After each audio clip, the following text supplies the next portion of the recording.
Good morning everyone. हम BCom second year में BST paper cost accounting इसका chapter पढ़ रहे हैं, ऊपरी व्यय लागत ओवरहेड कॉस्ट। इसमें हमने लास्ट क्लास में प्राइमरी डिस्ट्रीब्यूशन का अर्थ क्या है और उसका हमने एक क्वेश्चन देखा था, न्यूमेरिकल देखा था। अब हम यहाँ पे देख रहे हैं इनका सेकेंडरी डिस्ट्रीब्यूशन कैसे होता है। ठीक है, सेकेंडरी डिस्ट्रीब्यूशन ऑफ ओवरहेड क्या होता है ये हम लास्ट क्लास में डिस्कस कर चुके हैं। अब हम देखेंगे इसके आज न्यूमेरिकल्स। ठीक है, एक तो इसके प्रकार देखेंगे कितने प्रकारों से होता है और इसके मेथड क्या है, फिर हम इसके न्यूमेरिकल देखेंगे। देखिए क्या है, सेवा विभाग के ऊपरी व्यय के अनुभाजन के प्रकार, types of apportionment of overhead of service department. जब सर्विस डिपार्टमेंट के ओवरहेड्स को बांटा जाता है production department and other service department में या फिर अदर प्रोडक्शन डिपार्टमेंट में। ठीक है, तो इस केस को, इस सिचुएशन को हम क्या बोलते हैं, सेकेंडरी डिस्ट्रीब्यूशन ऑफ ओवरहेड्स। अब इसमें देखिए, द्वितीय अनुभाजन में सेवा विभाग के ऊपरी व्यय को उत्पादन विभाग पर किसी निश्चित आधार पर अनुभाजित किया जाता है। इसके लिए विभिन्न परिस्थितियों में निम्नलिखित विधियों का प्रयोग किया जाता है। देखो फर्स्ट, इसमें हमारे क्या 3 केस होंगे। फर्स्ट क्या होगा कि जैसे आपके पास देखो एक आपकी फैक्ट्री है, उसमें कितने डिपार्टमेंट्स हैं, 4 डिपार्टमेंट है। एक में आप बना रहे हैं जैसे ये रिफिल्स, पेन की रिफिल्स बना रहे हैं, और दूसरे में क्या बना रहे हैं, आप पेन बना रहे हैं। ठीक है, मतलब आप मार्केट में पेन भी सेल करते हैं और रिफिल और उसकी रिफिल भी सेल करते हैं। ठीक है, तो पेन भी बन रहा है, पूरा का पूरा पेन बन रहा है, एक में रिफिल्स बन रही है आपकी। ए डिपार्टमेंट में पेन बन रहा है, बी डिपार्टमेंट में रिफिल्स बन रही है। और जो है अपना जो कौन से सर्विस डिपार्टमेंट में सी और डी, उन दोनों में क्या हो रहा है, एक में कैंटीन चल रही है, सी में कैंटीन है, और डी में क्या है, अकाउंट्स वर्क चल रहा है आपका। इसका जो भी काउंटिंग है वो वहाँ चल रही है उस डिपार्टमेंट में। तो अब क्या होगा, केवल उत्पादन विभागों पर अनुभाजन। तो जो भी है कैंटीन का खर्चा और अकाउंट्स का जो भी डिपार्टमेंट का खर्चा है, जो भी खर्चा आ रहा है आपका, वो सब क्या है, उसकी लागत, उनकी जो भी कॉस्ट पड़ रही है दोनों डिपार्टमेंट के, उनकी लागत रिकवर करने के लिए हम क्या करेंगे, उत्पादन विभाग पर बांट देंगे खर्चे को, ताकि वो प्रोडक्ट की कॉस्ट में जुड़कर मार्केट से, कस्टमर से रिकवर की जा सके वो कॉस्ट। ठीक है, तो इस केस में क्या है, केवल उत्पादन विभागों पर अनुभाजन। फर्स्ट केस ये है। सेकंड केस क्या है, जब एक सेवा विभाग ने दूसरे सेवा विभाग को सेवाएं दी हो परंतु परस्पर सेवाएं ना हो। अब देखो ऐसा हो सकता है कि इस केस में क्या है, जब एक सेवा विभाग, मतलब आपके 2 सर्विस डिपार्टमेंट थे। ठीक है, एक तो क्या था अपना कैंटीन था, दूसरा क्या था, अकाउंट्स डिपार्टमेंट था। दोनों सर्विस डिपार्टमेंट थे। तो इसमें क्या है, एक डिपार्टमेंट ने दूसरे को सेवा दी हो। जैसे कैंटीन है, कैंटीन में क्या है, अकाउंट्स डिपार्टमेंट वाले भी आके खाना पीना खा रहे हैं, तो कैंटीन सर्विसेज अकाउंट्स डिपार्टमेंट वालों के लिए भी थी। ठीक है, तो इस केस में क्या हुआ, एक डिपार्टमेंट ने दूसरे डिपार्टमेंट को सेवाएं दी हो लेकिन उससे सेवाएं ली नहीं हो। ठीक है, इसमें क्या है, ओनली कैंटीन सर्विसेज दे रही है तीनों डिपार्टमेंट को, दोनों तो प्रोडक्शन डिपार्टमेंट, तीसरा अकाउंट्स डिपार्टमेंट जो कि सर्विस डिपार्टमेंट भी है, इन तीनों को सर्विसेज दे रही है, लेकिन अकाउंट्स डिपार्टमेंट से कोई सर्विस नहीं ले रही। अगर ऐसा केस है तो इस केस में कैसे सेकेंडरी डिस्ट्रीब्यूशन होगा ओवरहेड का, तो ये हम इस टॉपिक में पढ़ेंगे। थर्ड अपना है, जब सेवा विभाग द्वारा परस्पर सेवाएं प्रदान की जाए। अगर ऐसा हो, जैसे मान लो अपना सी और डी डिपार्टमेंट था, सी क्या था, कैंटीन, डी कौन सा था, अकाउंट्स डिपार्टमेंट। तो सी क्या करता है, डी को जो भी है कैंटीन सर्विसेज जो भी है वो सब प्रोवाइड करता है, और डी भी क्या करता है, कैंटीन से रिलेटेड जो भी काउंटिंग वर्क होता है वो डी देखता है। ठीक है, तो दोनों एक दूसरे को सर्विसेज प्रोवाइड कर रहे हैं। अगर ऐसा होता है तो इस केस में हमारे पास 4 मेथड है। इन 4 मेथड से सेकेंडरी डिस्ट्रीब्यूशन होगा। फर्स्ट है रिपीटेटिव डिस्ट्रीब्यूशन मेथड, पुनरावृत्ति वितरण विधि। सेकंड है अपना युगपत समीकरण विधि, साइमल्टेनियस इक्वेशन मेथड। थर्ड है अंतर सेवा विभाग सेवाओं की उपेक्षा करके, ignoring inter department services. Fourth step ladder विधि, स्टेप लैडर मेथड। ठीक है, ये 4 मेथड है। अब इसमें से हम सबसे पहले फर्स्ट सिचुएशन देखते हैं।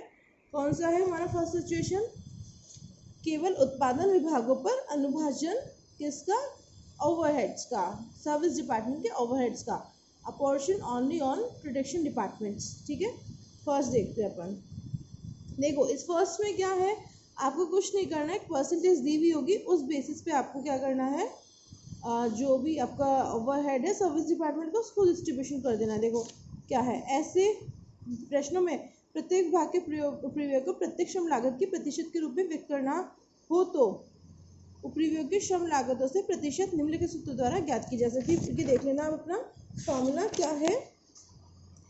Percentage of overhead on wages क्या है, total overhead of the department divided by direct wages of the department, multiply किससे करना है, 100 से। ठीक है, तो क्या हुआ, total wages of the department and divided by direct wages of the department. तो ओवरहेड डिपार्टमेंट का रेशियो आ जाएगा, उस रेशियो में क्या करना है, हमें ओवरहेड को डिस्ट्रीब्यूट करना है।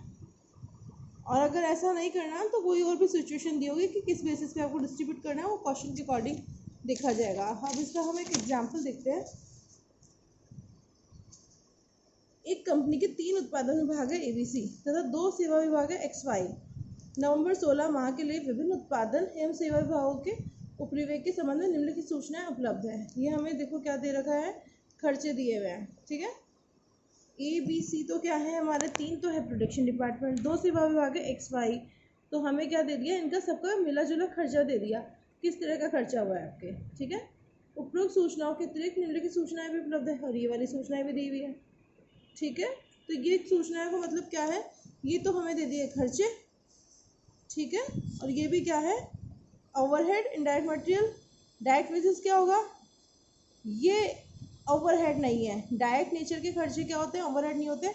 ये डायरेक्ट वेजेस दिया हुआ है, वो क्यों दिया हुआ है मैं बाद में बताऊंगी। ये ओवरहेड नहीं है, लेकिन इनडायरेक्ट वेजेस ये ओवरहेड है, ये ओवरहेड है, ये ओवरहेड है, ये सब खर्चे हैं, ओवरहेड है। ठीक है, इन सबको बांटना है अभी हमें।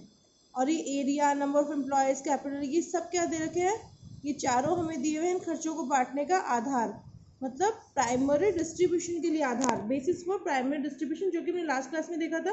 प्राइमरी डिस्ट्रीब्यूशन को पढ़ा था हमने लास्ट क्लास में, तो उसमें देखा था कि इन बेसिस पे हम खर्चे को कैसे बांटते हैं। और लास्ट में दिया हुआ है service provided by department X and service provided by department Y, कि डिपार्टमेंट X, ये डिपार्टमेंट जो X है, इसकी जो सर्विसेज है वो 50-30-20 के रेशो में इन तीनों को दी हुई है। डिपार्टमेंट Y की सर्विसेज है, इन तीनों डिपार्टमेंट को 30-40-30 के रेशो में दी गई है। ठीक है, प्रत्येक विभाग के उपरिव्यय ज्ञात करें एवं उत्पादन विभागों के उपरिव्यय को श्रम लागत की प्रतिशत के रूप में व्यक्त करो।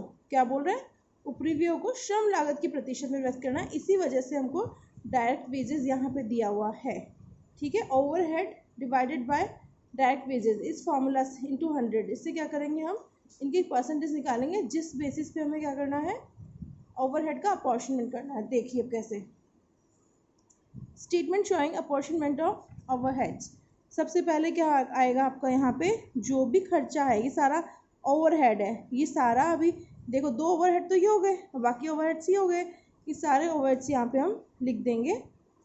ठीक है, और इसमें बेसिस लिखेंगे, जैसे देखो इनडायरेक्ट मटेरियल किस बेसिस पे बटेगा, एलोकेशन, फिर एलोकेशन, फिर बाद में पावर लाइट का किलोवाट आवर्स, और इसका है depreciation assets value, insurance assets value पे होगा, rent and rates area basis पे होगा, और employees welfare expenses employees basis पे होगा, नंबर ऑफ एम्प्लॉयज़ बेसिस पे। ठीक है, तो ये हमारा हो गया खर्चा।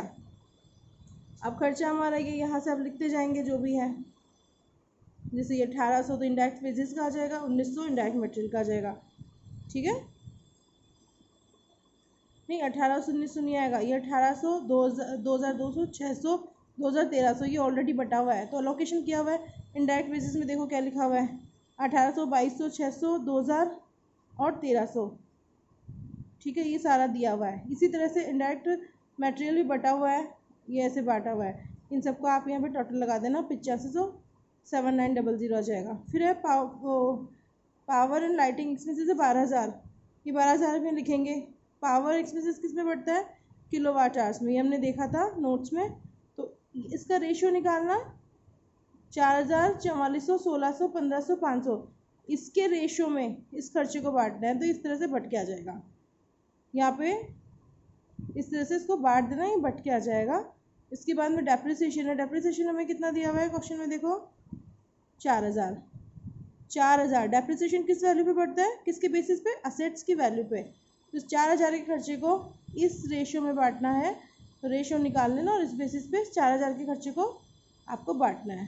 ठीक है, उसके बाद में इंश्योरेंस का खर्चा भी असेट्स वैल्यू के बेसिस पे बढ़ जाएगा, रेंट एंड रेट्स का खर्चा भी इस बेसिस से बढ़ जाएगा, और एम्प्लॉय वेलफेयर का होगा एम्प्लॉयज़ बेसिस पे, रेंट का होगा एरिया वाइज पे। ठीक है, इनके टोटल खर्चे की जोड़ लगा देना। अब क्या है, यहाँ तक तो आपको प्राइमरी डिस्ट्रीब्यूशन चल रहा था जो हम लास्ट क्लास में पढ़ चुके थे। यहाँ तक प्राइमरी डिस्ट्रीब्यूशन और कैसे कैलकुलेट होता है वो लास्ट क्लास में इसका रेशियो निकालना आप सीख लेना, जो हमने एग्जाम्पल करवाया था। अब क्या है, service department x, service department x, इस एक्स का खर्चा कितना आ रहा है 9000। इस 9000 के खर्चे को इन तीनों डिपार्टमेंट में ABC में 50-30-20 के रेशियो में बांटेंगे। क्यों? क्योंकि 9000 इस एक्स ने इन तीनों को 50-30-20 लिखा हुआ है, 50-30-20 इस परसेंटेज में क्या दिया था, सर्विसेज दी थी। 9000 का 50% 4500, 9000 का 30% 2700, और 9000 का 20% 1800, और 9000 को यहाँ से हम माइनस कर देंगे खर्चे को।